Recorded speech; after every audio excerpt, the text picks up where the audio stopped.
Di mo maintindihan kung ba't ikaw ang napapagtripan ng halik ng kamalasan. Kinapang mong marahan ng hagdanan para lamang makidlatan. So yun, Alta Veranda di Tibig. Yan o. Dito tayo ngayon ulit sa may Alta Veranda di Tibig. So yan yung pool nila. Ang pwede lang dito maligo. So around 5 feet yung lalim niya. Then ano kung nakikita nyo? So yung mga kagamitan dito, ayan. Lahat, karamihan ay sila na una. So ito, siguro ito binili lang nila yung mga dating lumang bahay na kikibain, then yan, dahil sila. So dito nilagay.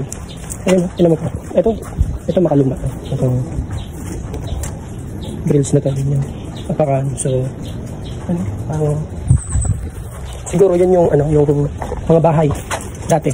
Then binili nila ng buo, tapos nilipat nila dito. So hindi ko lang alam kung saan nila yung binili. So